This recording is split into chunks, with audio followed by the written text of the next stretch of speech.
Greene does speak up for those values.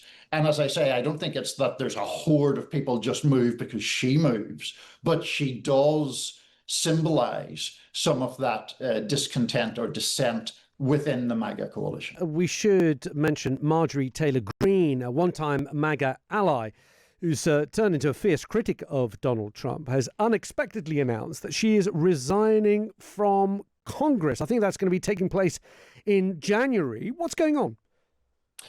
She's becoming increasingly alienated from Trump, particularly. Marjorie Taylor Greene would argue that she is the true standard bearer of MAGA values. For example, she's very critical of American interventionism overseas, specifically as it pertains to aid to Israel. Trump has taken a different view on that question. But I do think the Epstein matter is very, very important here. To make a long story short, Marjorie Taylor Greene, whatever you think of her, was one of only 4 Republicans to sign what's called a discharge petition, paving the way for the full vote that is going to force the release of the Epstein files. Trump reacted very, very negatively to that, even called Marjorie Taylor Greene a traitor. She cited that comment and her outrage about that comment in the video statement she released announcing her upcoming resignation. Yeah, and Donald Trump, I believe he was with reporters and he called Ms. Greene's plans great news for the country. Does this have further implications? Now, is losing Marjorie Taylor Greene so publicly, with such a public rift, which let's be honest, is nothing new for Donald Trump. He falls out with people spectacularly. Look at what's happened with Elon Musk. Now they seem to be getting on quite well again. But is this going to do any damage to the president? Because Marjorie Taylor Greene, whether you like her or not, has become a figurehead for many in the MAGA movement. Is she going to take those with her, or are they just going to stay with Donald Trump? Well, you raise an important point. In a head-to-head battle between Marjorie Taylor Greene and Donald Trump for the MAGA base, Trump would still win because a lot of people are personally loyal to him. But Marjorie Taylor Greene is emblematic, I think, of a lot of MAGA supporters. And it's not so much her taking those supporters with her as the fact that her decision to quit Congress represents or emanates from an increasing discontent among some parts of that MAGA coalition about not only the issue of sort of international interventions that I mentioned, but about other things to do with more working class concerns, the provision or not provision of affordable healthcare, for example, the action or inaction regarding grocery prices still being quite elevated. So Greene does speak up for those values.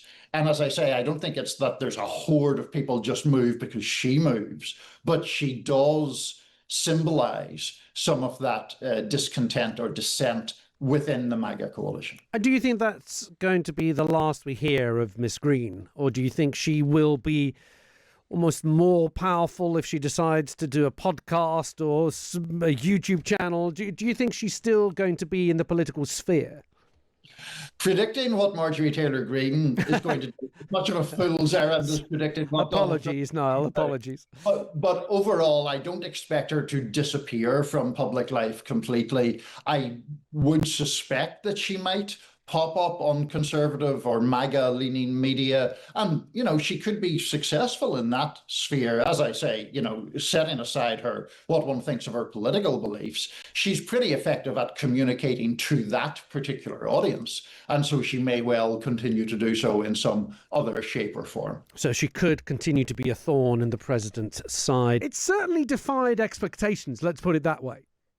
To put it very, very mildly indeed. I mean, you noted that these two guys are polar opposites ideologically. They had thrown a lot of barbs at each other. Trump inaccurately describing Mamdani as a communist, Mamdani having described Trump as a despot.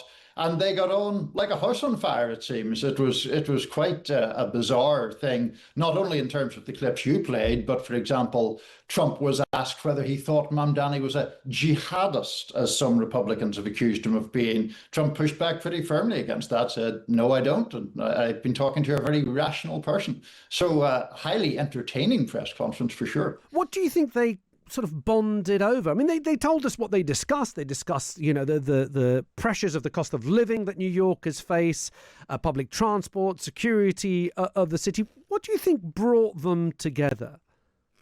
Well, I think the issues that you mentioned are some of the answer to that question, at least. It was notable, for example, that Mamdani mentioned in the Oval Office that speaking to voters in New York who were supporting him, Mamdani, he also found some people who had voted for Trump in last year's presidential election and had done so on the issue of affordability. There is also the thing, and I don't want to overstate this, but they are to a degree both outsiders. I mean, Trump, of course, overcame the Republican establishment when he first ran for president in 2016. Mamdani, from a vastly different ideological position, did the same really to become mayor-elect of New York City, defeating the establishment favourite Andrew Cuomo in the Democratic primary, despite the fact that groups supporting Cuomo were putting vastly greater amounts of money into that race than groups supporting Mamdani. Now, do you think the fact that Mamdani is not a threat to the president, and I say that because Mamdani cannot stand to be president of the United States because he was born outside of the US, do you think that plays a role in the relationship the two had? I'm not sure. I mean, that's an interesting theory, but I wonder if it is just more the fact that Trump basically respects winners. You know, one of the biggest insults Trump can hurl is loser. I think he probably respects Mamdani having won. The other thing that I'd just say, Alexis, is, there are important issues here, of course. I'm not downplaying that at all. But I don't think we want to skip past just how funny this meeting was in some ways. I mean, the Republican Party and its media cheerleaders had spent weeks, if not months, describing or characterizing Zoran Mamdani as some sort of, reincarnation of Vladimir Lenin and Osama bin Laden. And they'd been aided and abetted by people like Andrew Cuomo and other so-called moderate Democrats. And Trump just blew the whole thing up in about half an hour flat. It was one of the funniest things I've ever seen in politics. And do you think that Zoran Mamdani is going to get that federal funding help that he is after? Because, of course, that's the big stick that Donald Trump can wave around many Democratic governors, Democratic mayors. He'll say, I'm not going to give you the money. I'm going to send in the National Guard. He holds that big leverage over them. Do you think we are really going to see money pouring into New York? Well, I think the chances of it being withheld have diminished quite drastically. Right. Federal funds in New York City's budget amount to about $7.5 billion. But New York City's budget is vast, over $100 billion a year. So while Trump has leverage there for sure, and Mamdani certainly wants those federal funds, it's a significant question for New York City. It's not an existential question in the way that it is for federal funding for some other places.